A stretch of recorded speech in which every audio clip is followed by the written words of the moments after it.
monde, Andréane de Projet Perroquet. Je vous parle des oiseaux puis des épaules. C'est un sujet quand même assez important, puis c'est un sujet où il y a beaucoup de questions. La question numéro 1, c'est souvent, est-ce que mon oiseau va me dominer? Est-ce que c'est vrai qu'il me domine s'il est sur mon épaule ou plus haut que mes yeux, sur le cadre de porte, dans un parc en hauteur, etc. La réponse, bonne nouvelle, c'est non. L'oiseau, pourquoi il ne redescend pas si tu lui proposes alors qu'il est sur le cadre de la porte? C'est juste parce qu'il voit pas pourquoi il ferait ça. Tu lui as jamais donné de raison. L'oiseau, il est pas motivé à le faire parce que ce comportement-là, il est peut-être même pas du tout agréable. Il est en hauteur, il est en sécurité, tu le redescends, puis des fois tu l'envoies dans sa cage. Des fois tu le mets dans un endroit où il se sent moins bien. Et que l'oiseau, il a peut-être pas intérêt à le faire. Même chose pour vos épaules. Ça vous est peut-être déjà arrivé que votre oiseau fait du surf dans votre dos, vous êtes là, puis vous essayez de l'attraper, vous le trouvez pas. Il part de tous les côtés, il a full de fun, vous vous sentez un peu ridicule. Mais avant d'embarquer l'oiseau sur votre épaule, voici ce que je vous conseille. 1. Connaissez l'oiseau. Si c'est un oiseau que vous ne connaissez pas, particulièrement si c'est un grand haras, embarquez-le pas sur votre épaule, vous êtes quand même assez, pas en danger, mais vous augmentez les risques. Votre visage, vos yeux, votre oreille, vos bijoux, votre cou, la petite peau qui est si fragile ici. L'oiseau, s'il a peur ou s'il veut agresser, ce qu'il y a dans le coin, là, c'est quand même assez fragile. Donc, c'est toujours un risque, même si vous connaissez votre perroquet. Imaginez, vous faites un mouvement brusque, il va pour tomber, il se rattrape dans votre visage. Fait qu'il y en a qui préfèrent pas utiliser les épaules, mais ce qu'il faut comprendre, c'est que c'est pas une histoire de dominance. C'est une histoire de sécurité pour vous. En deuxième point, est-ce que votre perroquet monte sur votre main? De façon fréquente, c'est-à-dire que la majorité du temps, ce que vous lui demandez, le step-up ou le monte, il le fait. Qu'il soit en hauteur, qu'il soit dans sa cage, sur son parc, par terre, n'importe où. Si la réponse c'est oui, c'est déjà plus rassurant. Il y a plus de chances qu'il le fasse aussi sur votre épaule. Si la réponse c'est oui, mais pas tout le temps, ou non, il le fait juste quand il est à X endroit, commencez à travailler là-dessus. En faisant ça, en travaillant avec l'oiseau, en renforcement positif, pas je te force partout, je te propose d'embarquer sur ma main puis je te récompense. Dans toutes les situations, vous allez faire deux choses. Entraîner un comportement fiable et deuxièmement, faire des dépôts dans la banque de confiance entre vous et l'oiseau. À chaque fois que vous faites quelque chose que l'oiseau aime, à chaque fois que vous récompensez un comportement, à chaque fois que vous passez une belle interaction avec lui, vous faites des dépôts dans cette banque-là entre vous et lui. Ce qui est super important aussi, bien sûr, c'est de connaître le langage corporel de votre oiseau. Si vous avez de la difficulté à le lire, si parfois il y a des comportements et que vous le trouvez imprévisible, c'est pas une bonne idée de l'embarquer sur votre épaule. Même chose s'il vous mord. Si vous avez un petit problème d'agression, même s'il est minime et que c'est surtout autour de la cage ou pendant les repas, pendant, je sais pas, une certaine période de l'année, laissez faire les épaules, vous augmentez les risques.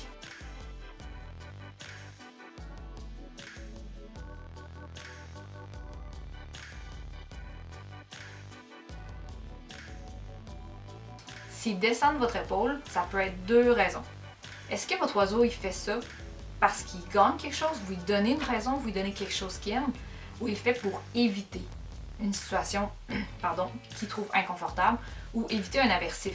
Éviter une chose que vous allez faire, que vous allez lui faire, ou que l'environnement va faire, qui va le rendre très inconfortable, puis qu'il n'aimera pas. Ça, c'est une bonne base pour commencer. Demandez-vous à chaque fois que vous avez une interaction avec l'oiseau, est-ce qu'il fait ça pour éviter quelque chose qu'il n'aime pas, ou pour y échapper, ou bien il fait ça parce que ça le motive, ça lui tente, il gagne quelque chose, lui. Quelque chose que lui il aime en tant qu'individu. Fait que ça vous dit, est-ce que je fais des retraits dans la banque de confiance? Ça, c'est quand l'oiseau il veut éviter. Ou est-ce que je suis en train de faire des dépôts dans ma banque de confiance avec l'oiseau? Parce qu'il y a quelque chose qui gagne, il aime ça. Si vous me suivez toujours, il y a deux façons de faire débarquer l'oiseau de notre épaule. Il y a la façon, il va vouloir éviter ou échapper à quelque chose qu'il n'aime pas, la main qui le pourchasse, le fait qu'on le contentionne dans une serviette, le fait qu'on l'écrase contre le mur ou qu'on se penche vers l'avant brutalement pour qu'il s'envole. Puis il y a l'option numéro 2, il gagne quelque chose. Quand il débarque de l'épaule, on lui donne une récompense, ou on lui donne un bisou, on l'amène à quelque part qu'il aime. On fait pas juste comme le retourner dans sa cage. C'est là que je veux en venir. Si vous avez comme tous les critères avec votre oiseau, c'est-à-dire que vous avez une belle relation de confiance avec lui, il embarque sur votre main n'importe quand, vous n'avez pas de stress à lire son langage corporel, vous le trouvez pas imprévisible. Puis soit dit en passant, l'imprévisibilité c'est une étiquette, puis il n'y a pas d'oiseau vraiment imprévisible. Si vous voulez en savoir plus, allez voir notre cours en ligne sur le langage corporel. Comment on devrait enseigner à l'oiseau à débarquer de nos épaules au début?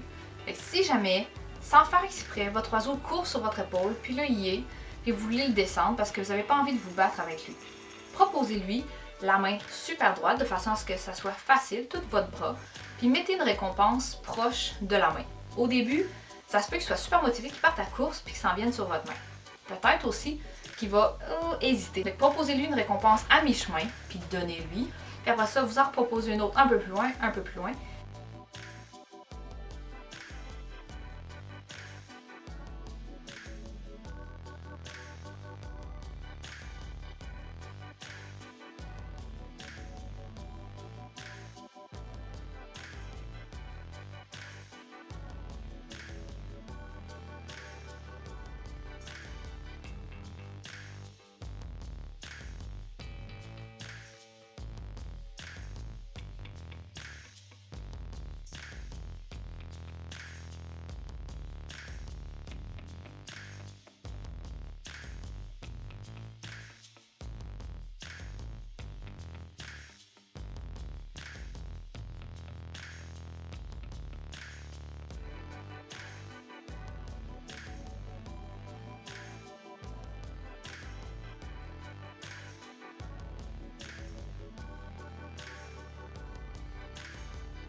Et une fois qu'il est arrivé sur votre main, on casse notre poignet, si on peut dire.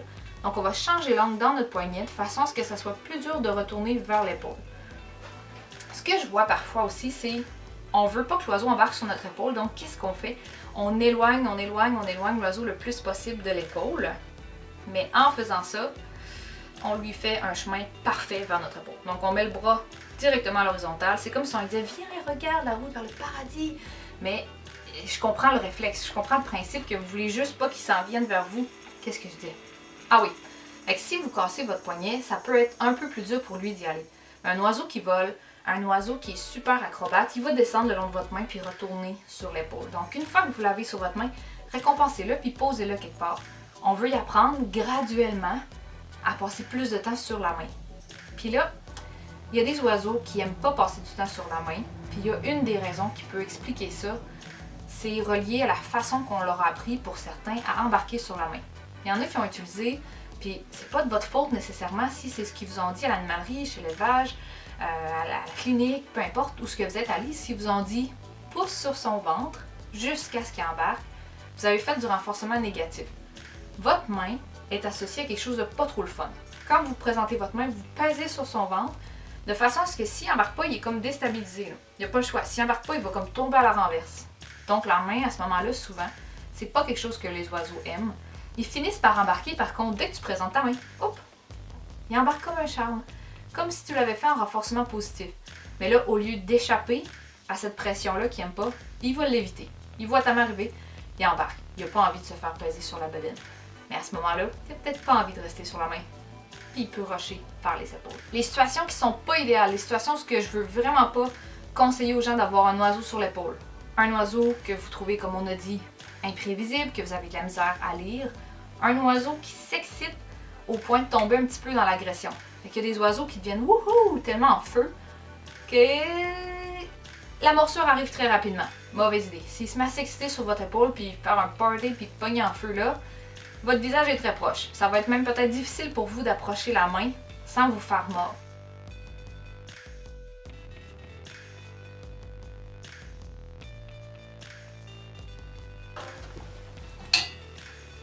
Si vous voulez en apprendre plus sur la cible, allez voir la vidéo dans la description sur YouTube qu'on a fait sur c'est quoi l'entraînement à la cible. Et ça, c'est super pratique. Là, différentes grosseurs de cible, c'est juste un petit morceau de bois, un petit bâton qu'on apprend à l'oiseau à suivre. Fait que si vous avez l'oiseau sur votre épaule et que vous voulez le faire débarquer sur votre main, vous pouvez lui proposer la cible ici, sur votre main, puis il va faire le chemin pour aller toucher. Il sait que lorsqu'il touche au bout de la cible, il y a une récompense.